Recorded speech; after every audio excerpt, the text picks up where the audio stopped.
تو میری خوب تعریف کرتی۔ سب لوگ میری ساس سے یہی کہتے کہ انہوں نے بہت خوبصورت بہو اپنے لیے ڈھونڈی ہے۔ میری ساس اور میری نند مجھ سے بہت محبت کرتی۔ میرے شوہر نے کبھی مجھ سے اونچی آواز میں بات نہیں کی، نہ ہی کبھی مجھے کسی بات کا طعنہ دیا۔ لیکن سب سے زیادہ عجیب بات تو یہ تھی کہ وہ میرے قریب کبھی نہیں آیا، اور میں یہ سوچتی تھی کہ شاید وہ مجھے اپنے قابل نہیں سمجھتا۔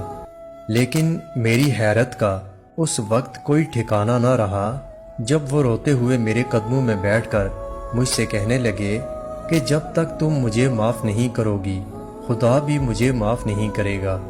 میں نے تمہاری زندگی برباد کر دی۔ میں حیران ہوتی کیونکہ میری زندگی تو اب سنور گئی تھی۔ پھر میرا شوہر مجھ سے کیوں کہتا کہ میں برباد ہو گئی، اور وہ مجھ سے کس چیز کی معافی مانگتے ہیں؟ جب میں ان سے یہ بات پوچھتی تو وہ خاموش ہو جاتے اور فوراً کمرے سے باہر نکل جاتے۔ مجھے یہ بات اب تک سمجھ نہیں آئی تھی کہ آخر وہ مجھ سے کس چیز کی معافی مانگتے ہیں۔ وہ میری ساری ضرورتوں کا خیال کرتے۔ اس دن کے بعد سے میری اپنی امی سے بھی کوئی ملاقات نہیں ہوئی۔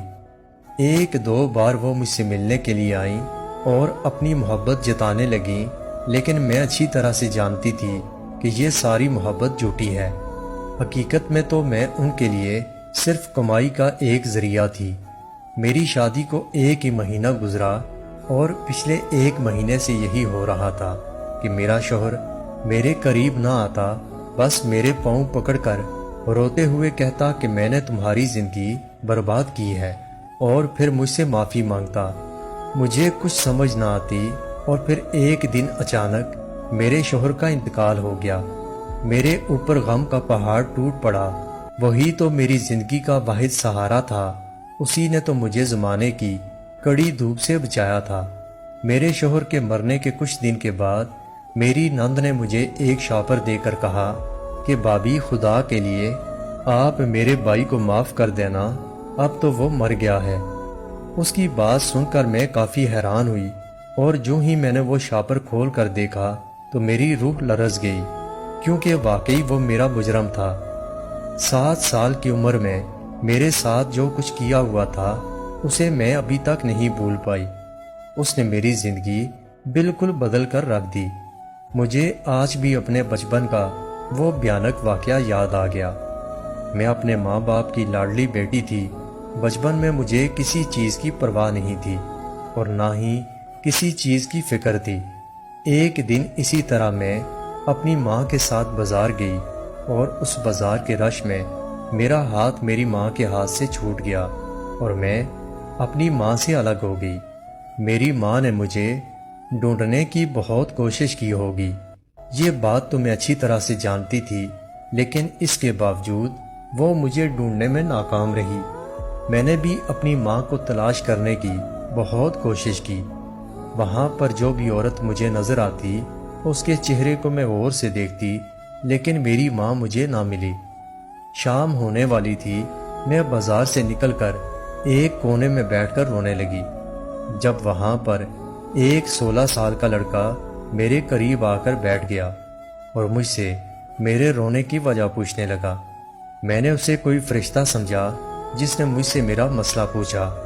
میں نے اسے بتایا کہ میری ماں مجھ سے جدا ہو گئی، میں کب سے ان کو تلاش کر رہی ہوں۔ وہ کہنے لگا کہ وہ میری ماں تک مجھے پہنچا دے گا۔ میں اس کے ساتھ چلنے لگی۔ میں اس وقت بچی تھی، اس کی بات مانتے ہوئے میں اس کے ساتھ چل پڑی۔ وہ میری سب سے بڑی غلطی تھی جس نے میری زندگی تباہ کر دی۔ وہ لڑکا مجھے اپنے ساتھ کسی اور جگہ لے آیا جہاں اور کوئی نہیں تھا، کیونکہ میں اس وقت بچی تھی اور کوئی چیز نہیں سمجھتی تھی۔ وہ لڑکا میرے ساتھ کچھ غلط کرنے لگا۔ میں نے اپنے آپ کو بچانے کی بہت کوشش کی، لیکن میں اس میں ناکام رہی، اور میں اس رات اس انسان کی ہوس کا نشانہ بن گئی۔ مجھے تو اس انسان اور حیوان کا چہرہ بھی یاد نہیں کہ آخر وہ کون تھا۔ اس کے بعد اس نے مجھے اپنے گھر سے دور کہیں لے جا کر پھینک دیا، اور وہاں سے مجھے مانگنے والے اٹھا کر اپنے ساتھ لے گئے، مجھے نہیں معلوم تھا کہ میں اپنی ماں سے جدا ہو کر کہاں گئی، اور اس کے بعد سے میری زندگی مکمل طور پر بدل گئی۔ ان لوگوں نے مجھے اپنے گھر میں پناہ دی اور مجھے بھیک مانگنے پر لگا دیا۔ اگر کبھی میں اپنے ماں باپ کا ذکر کرتی تو وہ مجھے مار کر خاموش کروا دیتے۔ میں اپنے ماں باپ سے دوبارہ پھر کبھی نہیں مل سکی۔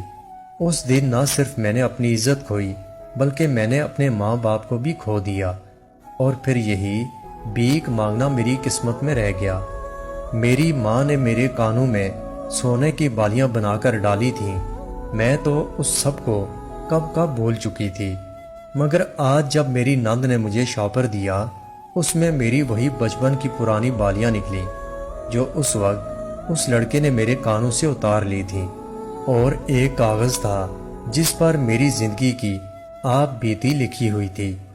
مجھے یہ بات اچھی طرح سمجھ آ گئی کہ وہ لڑکا کوئی اور نہیں بلکہ وہی امام تھا، وہی میرا شوہر تھا۔ لیکن مجھے حیرت اس بات پر ہو رہی تھی کہ اتنے سالوں کے بعد اس نے مجھے کس طرح پہچان لیا۔ تب میرے شوہر کی بہن نے مجھے ساری حقیقت بتائی۔ وہ کہنے لگی کہ اس واقعے کے بعد اس کا بھائی بہت بے چین اور بے سکون رہنے لگا تھا۔ ڈاکٹر کے پاس اس کا کوئی علاج نہیں تھا۔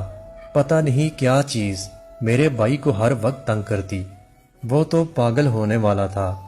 اس نے مجھے ڈھونڈنے کی بہت کوشش کی مگر میں اسے نہ مل سکی۔ اس کا کہنا تھا کہ میرے چہرے کے دائیں طرف جو نشان بنا ہوا ہے یہی وہ نشانی تھا جسے دیکھ کر وہ مجھے پہچان گیا۔ اسے اپنی غلطی کا احساس ہو گیا تھا۔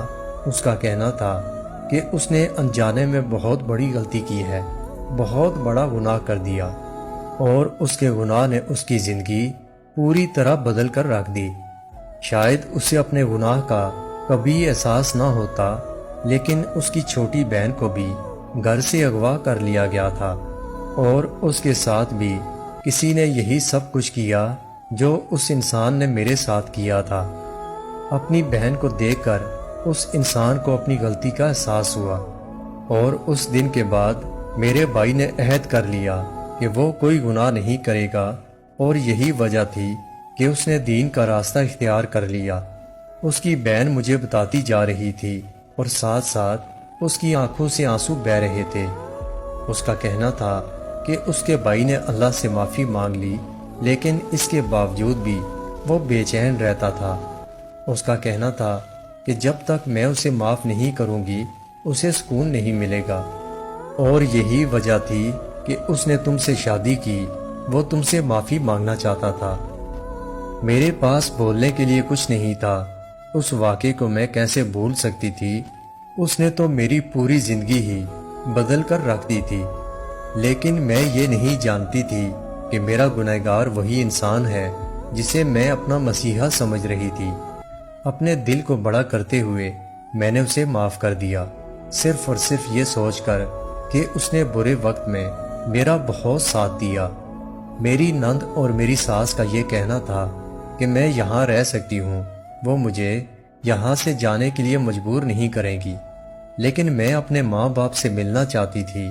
مجھے اپنے گھر بار کے بارے میں زیادہ تو یاد نہیں تھا، لیکن جو کچھ بھی یاد تھا میں نے انہیں سب بتا دیا۔ انہوں نے میرے ساتھ میرے گھر والوں کو ڈھونڈنا شروع کر دیا۔ کچھ دن کے بعد میرے ماں باپ کا پتہ چل گیا، پھر میں ان کے پاس چلی گئی۔ اس دن میری ماں کی خوشی کا کوئی ٹھکانہ نہیں تھا۔ ان کا کہنا تھا کہ انہوں نے مجھے کہاں کہاں تلاش نہیں کیا، لیکن مجھے تلاش کرنے میں ناکام رہیں۔ میں اس دن بہت خوش تھی۔ پھر کچھ سالوں کے بعد میرے لیے ایک اچھے گھر سے رشتہ آیا، اور میرے ماں باپ نے میری شادی کر کے مجھے رخصت کر دیا۔ میں آج اپنی نئی زندگی میں بہت خوش ہوں۔ آخر میں بس اتنا کہوں گی کہ اپنے بچوں کو اگر اپنے ساتھ گھر سے باہر کہیں بھی لے کر جائیں تو ان پر نظر رکھیں، اور ایک منٹ کے لیے بھی اکیلا نہیں چھوڑیں، کیونکہ ایک منٹ کی لاپرواہی آپ کے بچوں کو آپ سے ہمیشہ کے لیے دور کر سکتی ہے، جیسا کہ میرے ساتھ ہوا تھا۔